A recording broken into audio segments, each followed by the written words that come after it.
최근 베트남에서는 트루시에 전 감독의 만행이 폭로되고 있습니다.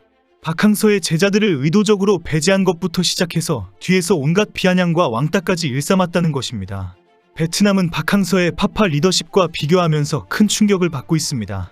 차기 감독을 찾고 있는 베트남은 아시아 국가의 축구에 대해 이해가 높은 감독을 최우선 순위로 한다고 밝히고 있습니다. 내부적으로는 한국인이어야 한다는 결정을 내리고 있습니다. 프랑스 출신이면서 일본에서 오랜 생활을 한 트루시에의 만행에 분노하고 있기 때문입니다. 현재는 김상식 감독이 가장 유력하다는 보도가 오늘 나왔습니다.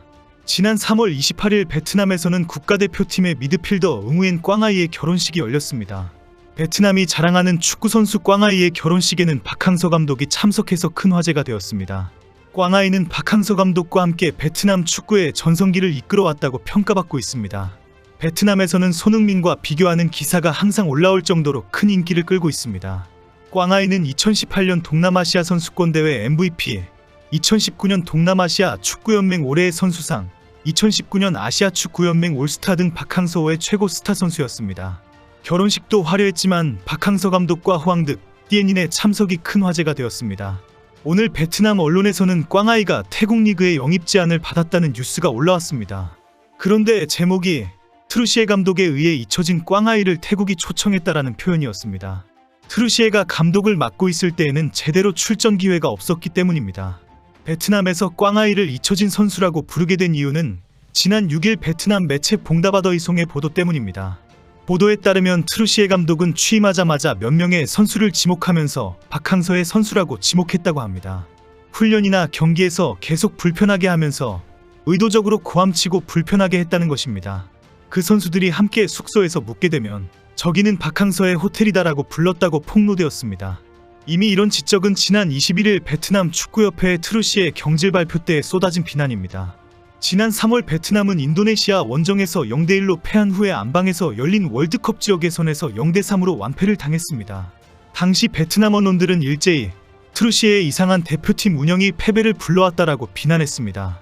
베트남 지뉴스는 트루시에 감독은 의도적일지 모르겠지만 박항서 감독이 발굴한 스타들을 모두 제외됐다. 응웬 꽝아이를 비롯해서 부반탄, 도응동, 호탄타이, 호황득 등 박항서 감독 시절 자리 잡은 스타 선수들이 모두 트루시의 체제에서 배제됐다고 보도했습니다.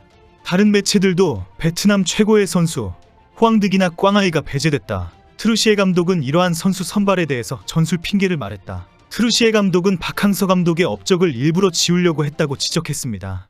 그동안 베트남 축구 팬들도 왜 꽝아이를 출전시키지 않느냐라고 항의했고 해외 언론에서도 꽝아이는 어디로 갔느냐라는 보도까지 해왔습니다. 그리고 트루시의 무지막지한 폭언, 조롱 등 의도적인 왕따가 폭로되었습니다. 지난 1일 오후 베트남 축구협회가 현재 공석인 베트남 축구 국가대표팀 사령탑직과 관련해 해외 지도자 5명으로부터 관심이 있다는 서류를 받았다고 밝혔습니다.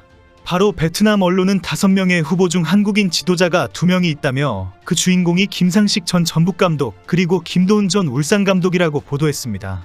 매체들은 김상식 감독은 2021년 K리그1 우승, 2022년 FA컵 우승을 차지한 바 있으며 김도훈 감독은 2020 AFC 챔피언스리그 우승을 경험한 바 있다고 소개했습니다. 그리고 이후 일본인 니시노 아키라가 이력서를 제출했으며 다시 3명의 비아시아 국가 출신의 후보 명단도 흘러나왔습니다. 그 3명은 이탈리아의 로베르토 도나도니, 독일의 알레샨드레 펠킹, 스페인의 루이스마 에르난데스로 알려졌습니다. 이어 4일에는 베트남 축구협회가 한국인 김상식, 김도훈과 일본인 니시노 아키라를 국가대표팀을 맡길 만한 감독으로 높게 평가하고 있는 것으로 보도되었습니다. 오늘은 베트남 축구협회가 차기 감독에 대한 새로운 기준을 설정했다라고 알려졌습니다. 현재 베트남 언론이 확인한 바에 의하면 동남아시아 축구에 대한 경험과 깊은 이해를 가져야 한다. 무조건 젊어야 하고 오랫동안 실직 상태에 있는 인물은 배제한다라는 기준으로 알려졌습니다.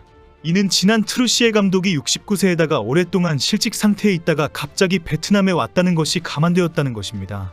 오늘 베트남 매체들은 일제히 베트남 축구협회가 한국 감독을 최우선시하고 있다라고 전했습니다. 대표팀의 새 감독은 평판이 좋고 충분한 지도자 자격을 갖추고 있어야 한다면서 박항서에 이어 한국 지도자가 베트남 대표팀을 이끌 것이라고 예상했습니다. 현지에서는 한국 지도자인 김상식과 김도훈 두 사람 중에 한 명으로 결정될 것이라고 전망합니다. 김상식 감독은 현역 시절 성남 1화와 전북현대에서 미드필더와 센터백으로 맹활약을 했습니다. 현역 은퇴 후에는 2013년 전북 코치로 활동하다가 2021 시즌부터 전북 사령탑을 맡게 됩니다. 그리고 데뷔 시즌에 K리그1 우승을 차지했고 다음 해인 2022 시즌에 FA컵 정상에 올랐습니다. 또 아시아 축구연맹 챔피언스리그에서 준결승까지 올라갔습니다. 2023 시즌 개막 후 11경기에서 3승 2무육패를 거둬 순위가 12개 팀 중 리그 10위까지 떨어지자 사임하면서 지휘봉을 내려놓았습니다. 김도훈 감독은 2020년 울산현대를 이끌고 ACL 우승을 차지하며 지도력을 인정받아 지난 2021년 5월 싱가포르의 라이언시티 지휘봉을 맡게 됩니다. 부임 첫 시즌에 리그 정상에 오르며 18년 만에 우승을 선물했습니다. 베트남 축구협회는 김도훈보다는 김상식 쪽으로 기울고 있다고 전해집니다. 특히 김도훈 감독은 지난 2022년 8월 라이언시티와의 계약 해지 이후 현재까지 지도자 생활을 접고 휴식 중입니다. 그러나 김상식 감독은 2023년 시즌까지 지휘자 생활을 했습니다. 그래서 베트남 축구협회가 밝힌 젊고 최근 지도자 경력이 꾸준해야 하고 한국인이어야 한다는 기준이 김상식 감독을 지목한다라는 보도가 나오고 있습니다. 김상식 감독은 2022 시즌 이후 성적이 들쭉날쭉했다는 비판을 받고 있지만 리더십이 박항서와 비슷하다는 평가를 받고 있습니다. 지금 새롭게 화제가 되고 있는 박항서의 파파 리더십 매직을 김상식이 다시 일으킬 것으로 기대하고 있습니다. 최근 베트남에서는 박항서의 파파 리더십이 재조명 받고 있습니다. 부임 초기 베트남 언어를 전혀 하지 못하던 박항서는 진정성 있는 스킨십으로 선수들에게 다가갔습니다. 현지 음식을 항상 같이 즐겼고 식사 시에는 휴대전화 사용 금지, 시간 엄수 등 규칙은 스스로 먼저 지키며 솔선수범했습니다. 훈련 중에는 엄한 조교의 모습을 보이다가 훈련이 끝나고 나면 선수들의 발 마사지부터 개인사까지 다 챙겼습니다. 박항서 감독의 진정성 있는 언행은 그 후 베트남의 명언으로 남아있습니다.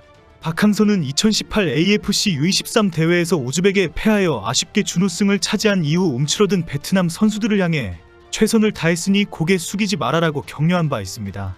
2022년 한국과 동시 발매된 한국 베트남 수교 30주년 기념주화에는 박항서의 명언 최선을 다했으니 고개 숙이지 마라가 새겨졌습니다. 이 말은 베트남 고교 논술시험의 주제로 인용되기도 했습니다. 베트남은 월드컵 아시아 예선에서 2차 예선에서 탈락할 위기에 놓여 있습니다. 박항서 감독이 2022 카타르 월드컵 때 아시아 3차 예선까지 올려놓았던 베트남입니다. 이제는 그 영광을 신태용의 인도네시아가 누릴 상황입니다. 인도네시아는 남은 필리핀, 이라크전에서 2연패를 기록하지 않는 한 최종 예선에 진출할 수 있습니다. 김상식 감독이 베트남에 부임한다면 정말 어려운 가시밭길이 될 상황입니다.